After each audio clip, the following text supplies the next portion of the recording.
हरे कृष्णा। संगीता धर्म सागर परिवार से जुड़े सभी भक्तजनों का दिल से बहुत बहुत स्वागत है। हे प्रिय भक्तों, आज से भीष्म पंचक व्रत भी शुरू हो जाते हैं। जो लोग कार्तिक महीने में पूरे महीने नियम पालन ना कर पाए हों, कार्तिक स्नान नहीं कर पाए हों, किसी कारण से आपके व्रत छूट गए हों, तो ऐसे में आज से मतलब कि देव उठनी एकादशी से लेकर कार्तिक पूर्णिमा तक लगातार 5 दिन यदि उपवास रखते हैं तो उससे भी आपको पूरे महीने के उपवास का, पूरे महीने के नियम का पुण्य फल प्राप्त हो जाता है। तो वीडियो के अंत में उससे संबंधित संपूर्ण जानकारी दी गई है, तो वीडियो को पूरा अवश्य सुनिएगा। आइए सबसे पहले सुनते हैं कान्हा जी और कुम्हार की रोचक पौराणिक कथा। ऐसी मान्यता है कि इस कथा को सुनने से 84 लाख योनियों के बंधन से मुक्ति मिल जाती है। प्रभु श्री कृष्ण ने गोपियों के साथ बहुत सी लीलाएं की है। श्री कृष्ण गोपियों की मटकी फोड़ते और माखन चुराते, और गोपियां भी श्री कृष्ण का उलाहना लेकर यशोदा मैया के पास जाती। ऐसा बहुत बार हुआ। एक बार की बात है, यशोदा माता प्रभु श्री कृष्ण जी के शैतानियों से तंग आ गई और छड़ी लेकर भगवान श्री कृष्ण जी की ओर दौड़ी।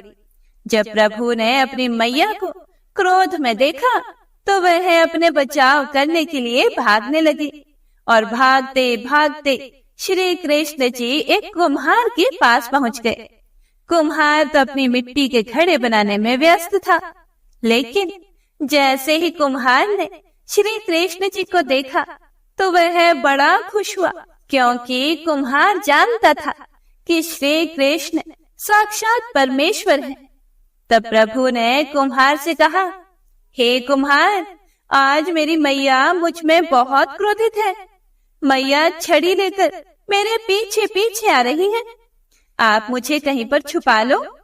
तब कुम्हार ने श्री कृष्ण जी को एक बड़े से मटके के नीचे छुपा दिया, और कुछ ही देर में माता यशोदा भी वहां पर आ गई और कुम्हार से पूछने लगी, ओ कुम्हार, क्या तुमने मेरे कन्हैया को कहीं देखा है?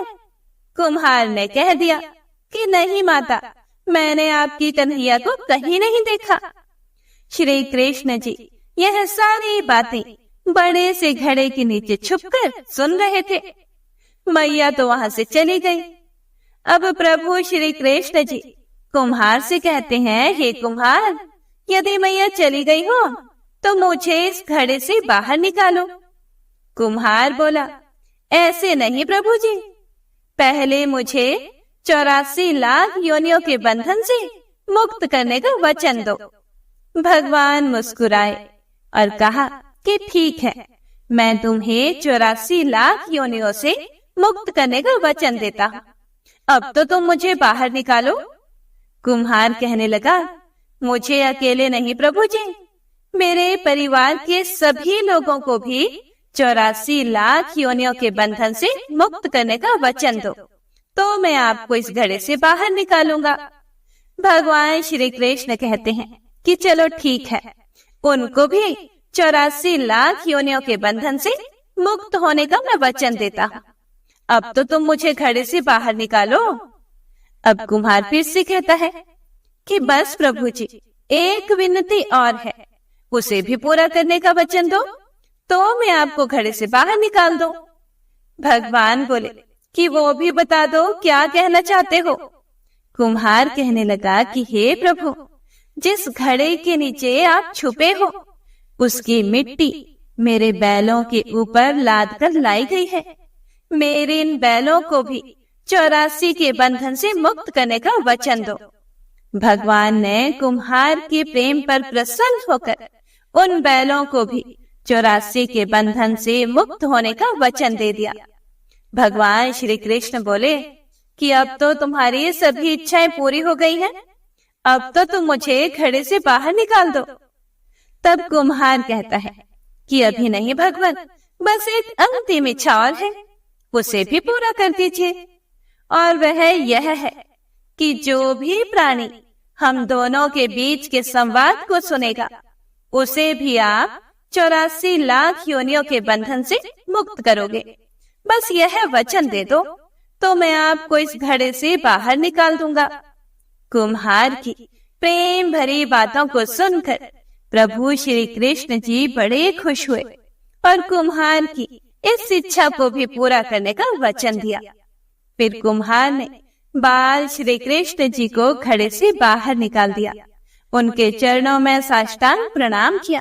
भगवान श्री कृष्ण के चरण धोए और उनका चरणामृत पिया। अपनी पूरी झोंपड़ी में भी चरणामृत का छिड़काव किया और प्रभु जी को गले लगाकर इतना रोया कि प्रभु में ही विलीन हो गया। हे प्रिय भक्तों, जो बाल श्री कृष्ण जी 7 कोस लंबे चौड़े गोवर्धन पर्वत को अपनी एक उंगली से उठा सकते हैं, तो क्या वो एक घड़ा नहीं उठा सकते थे? लेकिन बिना प्रेम रिझे नहीं नटवर नंद किशोर। कोई कितने भी यज्ञ करे, अनुष्ठान करे, कितना भी दान करे, चाहे कितनी भी भक्ति करे, लेकिन जब तक मन में प्राणी मात्र के लिए प्रेम नहीं होगा, प्रभु श्री कृष्ण मिल नहीं सकते। तो प्रेम से बोलिए श्री राधा रानी सरकार और भगवान श्री कृष्ण की जय। हे प्रिय भक्तों, अब आइए सुनते हैं आज की महत्वमय कथा, जिसमें आज हम जानेंगे कार्तिक मास में तुलसी जी की महिमा के बारे में। कार्तिक के महीने में जो भी भक्त नियम स्नान करके पवित्र होकर कोमल तुलसी दल से भगवान श्री हरि विष्णु जी की पूजा करते हैं, वह निश्चय ही मोक्ष को प्राप्त करते हैं। पूर्व काल में भक्त विष्णुदास भक्ति पूर्वक तुलसी पूजन से शीघ्र ही भगवान के धाम को चला गया था और राजा चोर उसकी तुलना में गौण हो गए। तुलसी जी से भगवान की पूजा पाप का नाश और पुण्य की वृद्धि करने वाली है। अपनी लगाई हुई तुलसी जितना ही अपनी जड़ को फैलाती है, उतने ही सहस्त्र युगों तक मनुष्य ब्रह्मलोक में प्रतिष्ठित रहता है। अगर कोई तुलसी मिले जल में स्नान करता है तो वह पाप मुक्त होकर धन्य हो जाता है। जिसके घर में तुलसी का पौधा विद्यमान है, उसका घर स्वयं तीर्थ के समान हो जाता है। वहां यमराज के दूत भी नहीं जाते। जो मनुष्य तुलसी काष्ठ संयुक्त गंध धारण करता है, कोई पाप उसके शरीर का स्पर्श नहीं कर पाते। जहाँ तुलसी वन की छाया हो, वहीं पर पितरों की तृप्ति के लिए श्राद्ध करना चाहिए। जिसके मस्तक पर तुलसी जी के पत्ते की छाया अर्थात निशानी दिखाई देती है, उस पर भूत प्रेत की कोई छाया नहीं पड़ सकती। आदि काल में हरिमेधा और सुमेधा नाम के 2 ब्राह्मण थे। वे जाते जाते किसी दुर्गम वन में परिश्रम से व्याकुल हो गए, तो वहां उन्होंने एक स्थान पर तुलसी दल देखा। सुमेधा ने तुलसी जी का महान वन देखकर उसकी परिक्रमा की और भक्ति पूर्वक प्रणाम किया। यह सब देखकर हरिमेधा ने उनसे पूछा कि तुमने अन्य सभी देवताओं और तीर्थ व्रतों के रहते केवल तुलसी वन को प्रणाम क्यों किया? तब सुमेधा ने बताया कि प्राचीन काल में जब दुर्वासा के श्राप से देवराज इंद्र का ऐश्वर्य छिन गया था, तब देवताओं और असुरों ने मिलकर समुद्र मंथन किया था। तब धन्वंतरी रूप भगवान श्री हरि और अन्य दिव्य औषधियां प्रकट हुई। उन दिव्य औषधियों में मंडलाकार तुलसी जी उत्पन्न हुई, जिसे ब्रह्मा आदि देवताओं ने श्री हरि को समर्पित किया और भगवान ने उसे तुरंत ही ग्रहण कर लिया। भगवान नारायण संसार की रक्षक और तुलसी जी उनकी प्रियतमा है, इसीलिए मैंने उन्हें प्रणाम किया है। सुमेधा इस प्रकार बोल ही रहे थे कि सूर्य के समान अत्यंत तेजस्वी विमान उनके निकट उतरा। उन दोनों के समक्ष ही वहां एक बरगद का वृक्ष गिर पड़ा और उसमें से 2 दिव्य पुरुष प्रकट हुए। उन दोनों ने हरिमेधा और सुमेधा को प्रणाम किया। तब दोनों ब्राह्मणों ने उनसे पूछा कि आप कौन हैं और हमें प्रणाम क्यों कर रहे हैं? तब उनमें से जो बड़ा था वह बोला, मेरा नाम आस्तिक है। एक दिन मैं नंदन वन में क्रीड़ा करने गया था, तो देवांगनाओं ने मेरे साथ इच्छा अनुसार विहार किया। उस समय उन युवतियों के हार के मोती टूटकर तपस्या करते हुए लोमश ऋषि पर गिर पड़े, और यह देखकर मुनि को बड़ा क्रोध आया। उन्होंने सोचा कि स्त्रियां तो परतंत्र होती हैं, इसीलिए यह उनका अपराध नहीं, अवश्य ही दुराचारी आस्तिक ही श्राप के योग्य है। ऐसा सोचकर उन्होंने मुझे ही श्राप दे डाला कि अरे, तू ब्रह्म राक्षस होकर बरगद के पेड़ पर निवास कर। जब मैंने उनसे विनती करके उन्हें प्रसन्न किया, तो उन्होंने शाप से मुक्ति की विधि सुनिश्चित कर दी और कहा कि जब तो किसी योग्य ब्राह्मण के मुख से तुलसी दल की महिमा सुनेगा, तो तत्काल ही तुझे उत्तम मोक्ष की प्राप्ति हो जाएगी और तू श्राप से भी मुक्त हो जाएगा। इस प्रकार मुक्ति का शाप पाकर मैं चिरकाल से इस वट वृक्ष पर निवास करता था, और आज दैव योग से आपके दर्शन से मुझे मुक्ति मिल गई है। फिर वे दोनों श्रेष्ठ ब्राह्मण परस्पर पुण्यमय तुलसी जी की प्रशंसा करते हुए तीर्थ यात्रा को चल दिए। इसीलिए भगवान विष्णु को प्रसन्नता देने वाले इस कार्तिक मास में तुलसी जी की पूजा अवश्य ही करनी चाहिए। द्वापर युग का प्रारंभ कार्तिक शुक्ल नवमी को हुआ था, इसीलिए कार्तिक शुक्ल नवमी से एकादशी तक मानव विधि विधान से तुलसी विवाह का उत्सव करे, तो उसे सर्वश्रेष्ठ दान कन्यादान का फल प्राप्त होता है।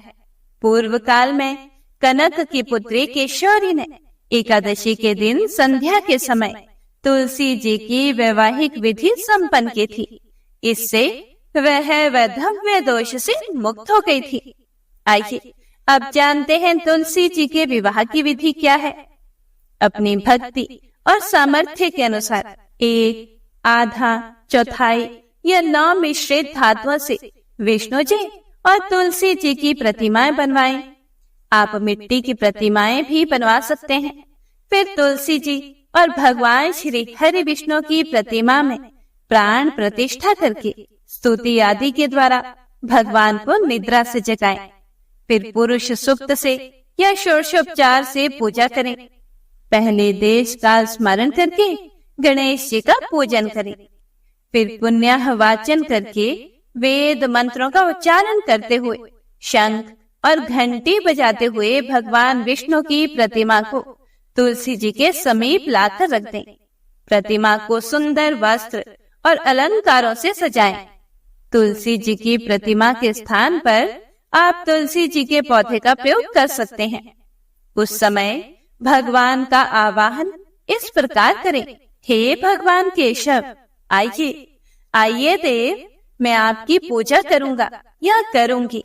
आपकी सेवा में तुलसी को समर्पित करूंगी। आप मेरे सभी मनोरथों को पूर्ण कीजिए। फिर 3 बार अर्घ और पाद्य अर्पण करके भगवान को समर्पित कर दें। फिर कांसे के पात्र में दही, घी और शहद रखकर उसे कांसे के ढक्कन से ढककर भगवान को अर्पण करते हुए इस प्रकार कहें, हे श्री हरि, हे वासुदेव, आपको नमस्कार है। यह मधुपर्क ग्रहण कीजिए। फिर दोनों को एक दूसरे के समक्ष रखकर मंगल पाठ करें।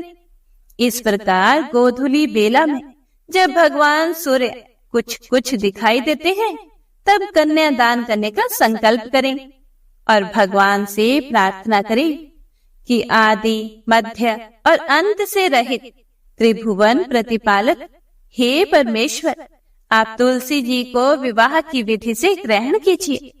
यह वृंदावन की भस्म में स्थित रही है और आदि, मध्य और अंत में शून्य है। आपको तुलसी जी अत्यंत प्रिय है, इसीलिए मैं इन्हें आपकी सेवा में समर्पित करती हूँ। मैंने जल के घड़ों से सींचकर और अन्य सभी प्रकार की सेवाएं करके अपनी पुत्री की तरह इन्हें पाला पोसा और बढ़ाया है, और आपकी तुलसी अब आपको ही समर्पित कर रहा हूँ।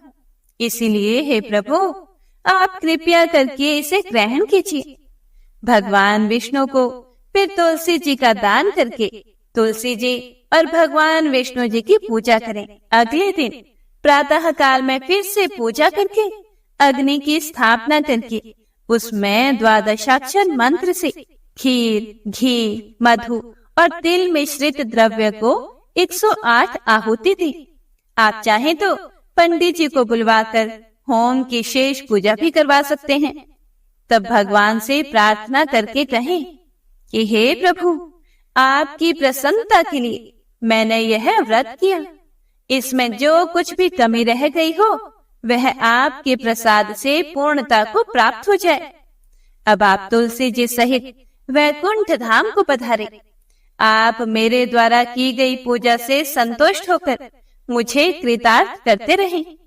इस प्रकार व्यक्ति तुलसी विवाह का पारायण करके फिर भोजन करें और भोजन करने के बाद तुलसी जी के अपने आप गिरे हुए पत्तों को खाकर सभी पापों से मुक्त होकर भगवान के धाम को प्राप्त हो जाता है। भोजन में आंवला और बेर का फल खाने से हर प्रकार का दोष भी दूर हो जाता है। ओम नमो नारायणाय। अगले अध्याय में हम जानेंगे कि तुलसी दल किस प्रकार से तोड़ने चाहिए और तुलसी दल कब कब तोड़ने चाहिए और कब नहीं तोड़ने चाहिए। इसके बारे में आप अगले अध्याय में जरूर सुनेगा।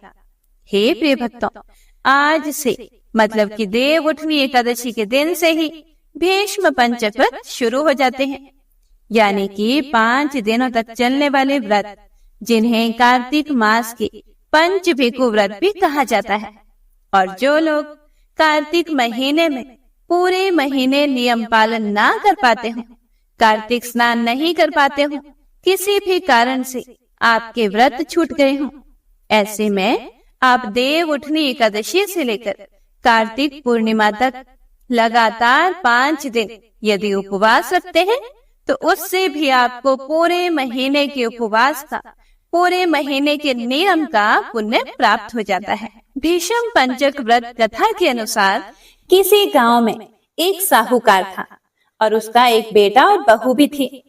बहू कार्तिक माह में रोज सवेरे उठकर गंगा स्नान के लिए जाती थी। सुबह जल्दी जाते समय वह किसी भी पराये पुरुष का मुंह नहीं देखती थी। एक राजा का बेटा भी सुबह सवेरे गंगा स्नान के लिए जाता था। वह हैरान होता कि मैं इतनी जल्दी उठता हूँ स्नान के लिए, लेकिन कोई है जो मुझसे भी जल्दी उठकर नहा लेता है। कार्तिक माह के 5 दिन बचे हुए थे कि एक दिन साहूकार की बहू तो स्नान करके वापस जा रही थी और उस समय राजा का बेटा स्नान के लिए आ रहा था। आवाज सुनकर वह जल्दी जल्दी जाने लगी, लेकिन जल्दबाजी में उसकी माला मोजड़ी छूट गई। राजा के बेटे ने उसकी माला मोजड़ी उठा ली और सोचने लगा कि जिस स्त्री की यह माला मोजड़ी इतनी सुंदर है, वह स्त्री कितनी सुंदर होगी।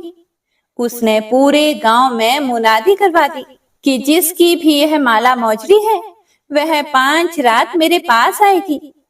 साहूकार के बेटे की बहू ने कहलवा दिया कि मैं 5 रात आऊंगी, लेकिन किसी को साग भरने बैठा देना। राजा के बेटे ने एक तोते को पिंजरे में बंद करके गंगा किनारे पेड़ पर टांग दिया।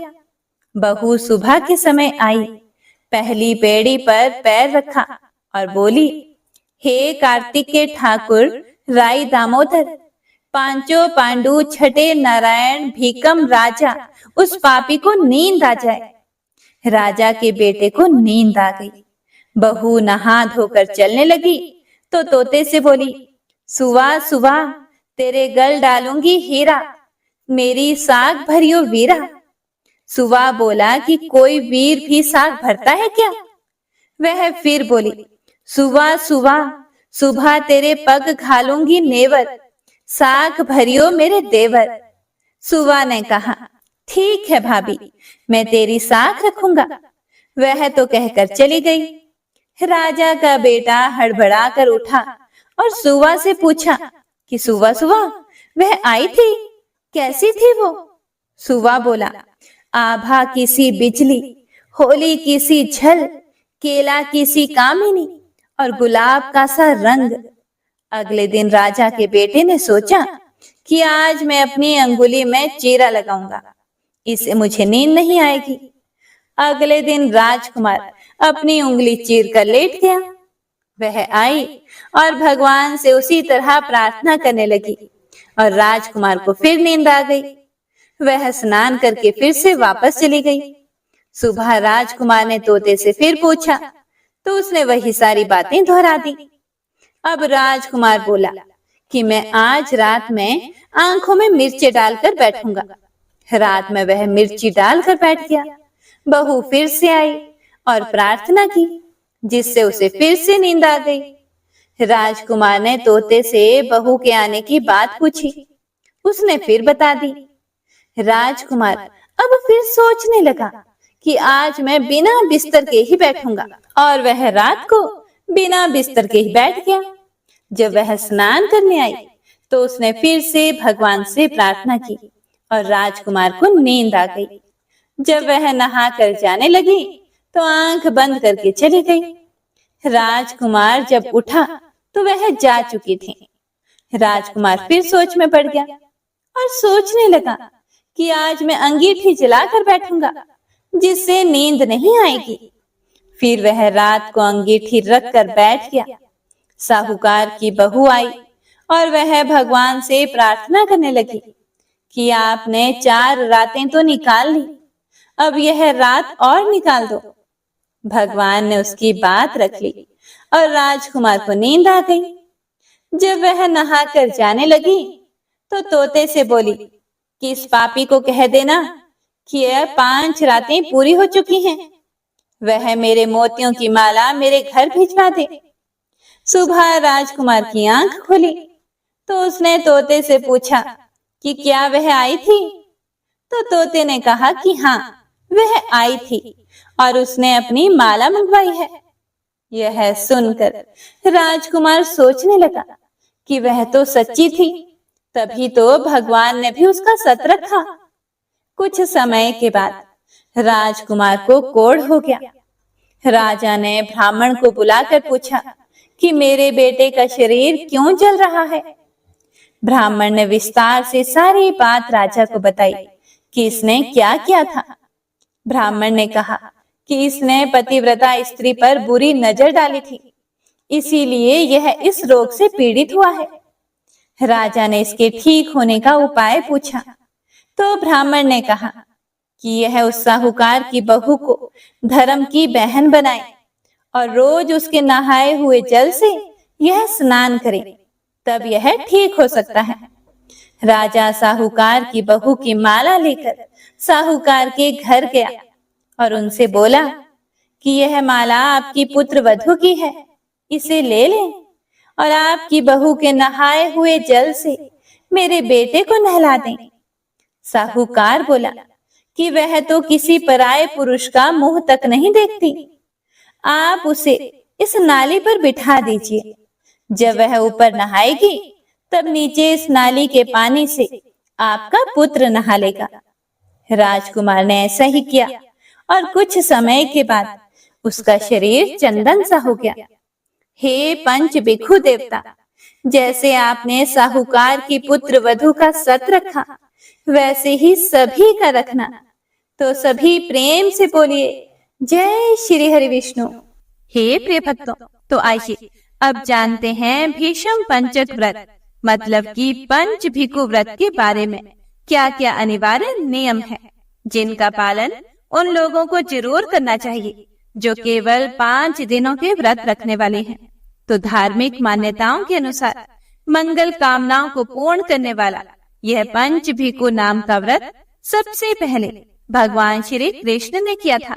महाभारत के अनुसार कौरव पांडवों के बीच युद्ध समाप्त होने के बाद पितामह भीष्म मृत्यु शैया पर सूर्य देव की उत्तरायण होने की प्रतीक्षा कर रहे थे। तब पितामह ने 5 दिनों तक मतलब कि कार्तिक मास के शुक्ल पक्ष की एकादशी से लेकर पूर्णिमा तक राजधर्म, वर्ण धर्म और मोक्ष धर्म पर महत्वपूर्ण उपदेश दिए। उन्हीं 5 दिनों की स्मृति में 5 दिन का भीष्म पंचक व्रत रखा जाता है। पांडवों ने भी इस व्रत को रखा था और ऐसी मान्यता है कि जो भी सच्चे मन से इन व्रतों का पालन करता है वह समस्त भौतिक सुखों को प्राप्त करके अंत में मोक्ष प्राप्त कर लेता है। इन 5 दिनों में भूल कर भी अपने से बड़े बुजुर्गों का अपमान नहीं करना चाहिए। ऐसा करने से व्रत खंडित हो जाते हैं। देव उठनी एकादशी के दिन सूर्य उदय से पहले स्नान करके साफ स्वच्छ वस्त्र आपको धारण करने हैं। फिर 5 दिनों के व्रत का आपको संकल्प भी लेना है। कोई भी व्रत संकल्प के साथ ही प्रारंभ करना चाहिए। पूजा की चौकी पर साफ पीला वस्त्र बिछाकर उस पर सबसे पहले भगवान श्री कृष्ण और भगवान श्री हरि की मूर्ति या फिर तस्वीर की स्थापना करें।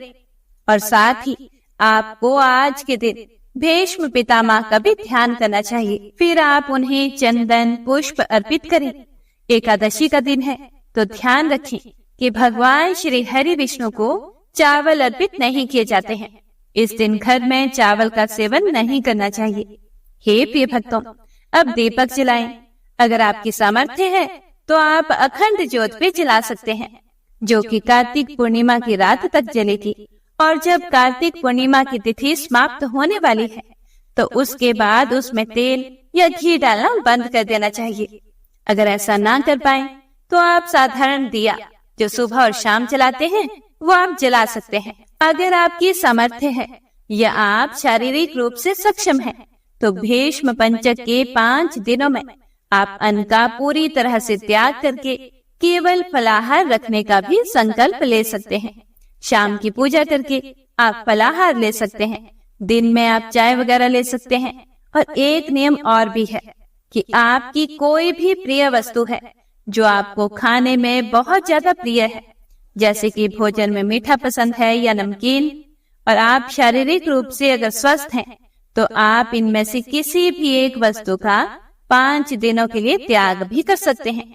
और फिर पूर्णिमा के बाद जब आप उद्यापन कर लेते हैं पूर्णिमा के दिन, तो उसके बाद से उन वस्तुओं को फिर से प्रारंभ भी कर सकते हैं। भीष्म पंचक व्रत रखने से सभी मनोकामनाओं की पूर्ति होती है। इस व्रत में आपको सुबह और शाम जल्दी स्नान करना होता है। सुबह को ब्रह्म मुहूर्त में स्नान करना है और शाम को भी आपको स्नान करना है। 5 दिनों तक यदि हो सके तो नदी में स्नान करना चाहिए, और अगर नदी के पास ना जा सके तो घर के पानी में ही गंगा जल मिलाकर स्नान कर सकते हैं। तुलसी जी की जड़ की मिट्टी आप अपने हाथों में लगाकर उसके बाद तुलसी माता को प्रणाम करके भी स्नान कर सकते हैं। स्नान करने के बाद सूर्य देवता को 1 लोटा जल अर्पित करें। उसके बाद आप अपनी जो भी पूजा करनी होती है वह पूजा सुबह और शाम करते रहें। और आपको रात के समय तुलसी जी की पूजा करनी है। जैसे जब रविवार का दिन है, एकादशी का दिन है, उस दिन जल अर्पित नहीं करते हैं। केवल देव उठान एकादशी ऐसी एकादशी होती है जब भगवान विष्णु को हम जगा देते हैं। तो उसके बाद जो कि तुलसी जी का विवाह भी किया जाता है। अधिकतर लोग द्वादशी तिथि को करते हैं, लेकिन एकादशी के दिन से तुलसी जी का विवाह प्रारंभ हो जाता है। जागने के बाद भगवान श्री हरि विष्णु तुलसी जी की ही प्रार्थना स्वीकार करते हैं, उन्हें पत्नी के रूप में स्वीकार करते हैं। तो ऐसे में हम देव उठनी एकादशी के दिन तुलसी जी को जल भी अर्पित कर सकते हैं, और यदि आवश्यकता पड़े तो तुलसी दल उस दिन तोड़ भी सकते हैं। उसका दोष नहीं लगता। पूरे साल में पड़ने वाली सभी एकादशी व्रत में एकमात्र यही दिन ऐसा होता है जिस दिन आप जल भी अर्पित कर सकते हैं। तुलसी दल यदि आवश्यकता पड़े तो तोड़ भी सकते हैं। अनावश्यक रूप से तुलसी दल नहीं तोड़ने चाहिए। इस दिन तुलसी जी को छूने से दोष भी नहीं लगता। लेकिन रविवार के दिन आपको या ग्रहण के दिन आपको तुलसी जी को स्पर्श बिल्कुल नहीं करना चाहिए। इन दिनों में आपको तुलसी जी को जल भी नहीं देना चाहिए। फिर इन पूरे 5 दिनों में जो जो विशेष दिन आते हैं, जैसे कि देव उठनी एकादशी का दिन, फिर अगले दिन द्वादशी तिथि, अधिकतर लोग इस दिन तुलसी जी का विवाह कराते हैं। आसपास कहीं तुलसी जी का विवाह हो रहा हो तो आप वहां पर शामिल हो सकते हैं। द्वादशी तिथि के बाद अगले दिन त्रयोदशी तिथि आती है, जिस दिन प्रदोष व्रत रखा जाता है। और प्रदोष व्रत अगर आप नहीं रखते हैं तो भी इस दिन आपको भगवान श्री हरि विष्णु के साथ भगवान विष्णु की पूजा करनी चाहिए।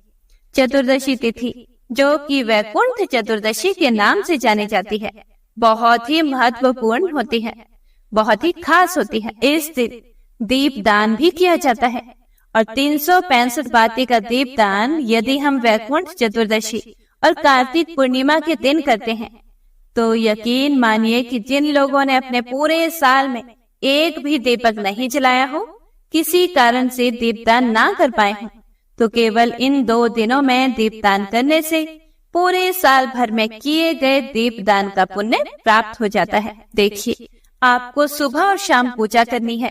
शाम के समय यदि हो सके तो जो लोग तारा भोजन का संकल्प लेते हैं, तारा भोजन मतलब कि शाम को जो आकाश में तारे दिखाई देने लगे तो तारों को देखकर अर्घ देकर उसके बाद शुद्ध सात्विक भोजन ग्रहण किया जाता है। 5 दिनों तक आप लहसुन प्याज का प्रयोग मत कीजिए। भूल कर भी मूली का या फिर बैंगन का सेवन ना करें। मूली का सेवन ऐसे में फिर कार्तिक पूर्णिमा के दिन ही कर सकते हैं, क्योंकि यह वस्तुएं हम 5 दिनों तक भगवान श्री हरि विष्णु को अर्पित करते हैं। जिस दिन एकादशी होती है उस दिन हम मूली का, सिंघाड़े का, गन्ने का भोग हम भगवान को लगाते हैं। तो आप फिर पूर्णिमा के दिन इनका सेवन कर सकते हैं। और शाम के समय अपने घर के मुख्य द्वार पर एक दीपक जरूर जलाना चाहिए। सुबह ब्रह्म मुहूर्त में स्नान करके भी एक दीपक घर के मुख्य द्वार पर और तुलसी जी के पौधे में अवश्य लगाना चाहिए। जो लोग भी भीष्म पंचक व्रत रखना चाहते हैं, इनके अलावा आप आसपास जहाँ भी मंदिर हो, पवित्र वृक्ष हो, वहाँ पर दीपदान कर सकते हैं। हे प्रिय भक्तों, अगर आपकी सामर्थ्य है तो पूरे 5 दिन तक आप लगातार थोड़ा थोड़ा कुछ भी दान दे सकते हैं। बहुत ज्यादा दान ना दे पाए तो कम से कम गौओं की सेवा कर लें। गौओं को हरा चारा या 1 रोटी और गुड़ भी यदि आप प्रतिदिन खिलाएंगे या कुत्तों को खिलाएंगे तो उससे भी आपको दान का ही पुण्य प्राप्त होगा। यदि हो सके तो आप अपनी सामर्थ्य के अनुसार गर्म वस्त्रों का, अन्न का दान 5 दिनों तक करें। और यदि आप पूरे 5 दिन ना कर पाए तो कम से कम कार्तिक पूर्णिमा को तो आपको जरूर ही दान करना चाहिए। भीष्म पंचक व्रत के अंतिम दिन मतलब कि कार्तिक पूर्णिमा को आप उस दिन भी उपवास रखेंगे। रात के समय आप उद्यापन करेंगे। इस दिन पंचामृत का भोग भगवान को अवश्य ही लगाना चाहिए और फिर अपने व्रतों को स्वीकार करने का भगवान से निवेदन करना चाहिए। उनसे अनुरोध करना चाहिए कि वह आपके पूरे परिवार की रक्षा करे और आपको बहुत सारी खुशियां प्रदान करे। हे प्रिय भक्तों, तो यह थी भीष्म पंचक व्रत से जुड़ी कुछ महत्वपूर्ण जानकारी। यदि आपके पास समय नहीं है, उम्मीद करती हूँ आपके लिए फलदायक सिद्ध होगी। जय श्री हरि विष्णु। तो आइए अब सुनते हैं श्री तुलसी चालीसा। श्री तुलसी महारानी करो विनय सिर नाए, जो मम हो संकट विकट दीजे मात नशाए। नमो नमो तुलसी महारानी, महिमा मिट ना जाए बखानी। दियो विष्णु तुमको सन्माना, जग में छायो सुयश महाना। विष्णु प्रिया जय जयति भवानी, तिहु लोक की हो सुख खानी।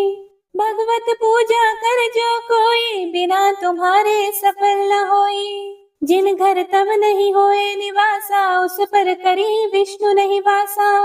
करे सदा जो तब नित सुमिरन, तेहि के काज होए सब पूरन। कार्तिक मास महात्म तुम्हारा, ताको जानत सब संसारा। तब पूजन जो करे कुवारी, पावे सुंदर वर सुकुमारी। कर जो पूजन नित प्रति नारी, सुख संपत्ति से होए सुखारी। वृद्धा नारी करे जो पूजन, मिले भक्ति होवे पुलकित मन। श्रद्धा से पूजे जो कोई, भवनिधि से तर जावे सोई। कथा भागवत यज्ञ करावे, तुम बिन नहीं सफलता पावे। छायो तब प्रताप जग भारी, ध्यावत तुम ही सकल चित धारी। तुम ही मात यंत्रन तंत्रन में, सकल काज सिद्धि हो वीक्षण में। औषधि रूप आप हो माता, सब जग में तब यश विख्याता। देव ऋषि मुनियों तपधारी, करत सदा तब जय जयकारी। वेद पुराणन तब यश गाया, महिमा गम पार नहीं पाया। नमो नमो जय जय सुख कारणी, नमो नमो जय दुख निवारणी। नमो नमो सुख संपत्ति देनी, नमो नमो अघ काटन छेनी। नमो नमो भक्तन दुख हरणी, नमो नमो दुष्टन मद छेनी। नमो नमो भव पार उतारणी, नमो नमो परलोक सुधारणी। नमो नमो निज भक्त उबारणी, नमो नमो जन काज संवारणी। नमो नमो जय कुमति नशावनी, नमो नमो सुख उपजावनी। जयति जयति जय तुलसी माई, ध्याऊं तुमको शेष नवाई। निज जन जानी मोहि अपनाओ, बिगड़े कारज आप बनाओ।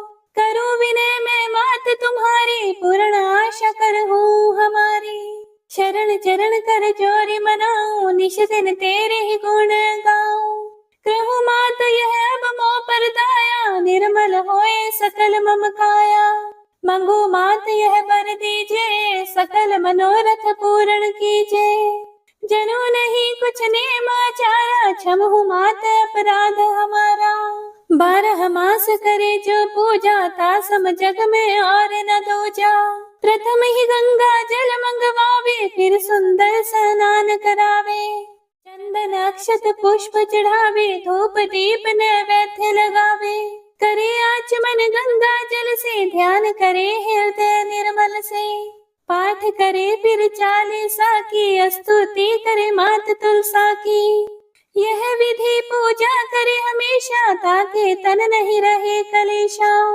करे मास कार्तिक का साधन, सोवे नित्य पवित्र सिद्ध हुए जाहि। है ये कथा महा सुखदाई, पढ़े सुने सो भव तर जाए। तुलसी मैया तुम कल्याणी, तुम्हारी महिमा सब जग जानी। भावन तुझे मन नित नित ध्यावे, गा गा कर मां तुझे रिझावे।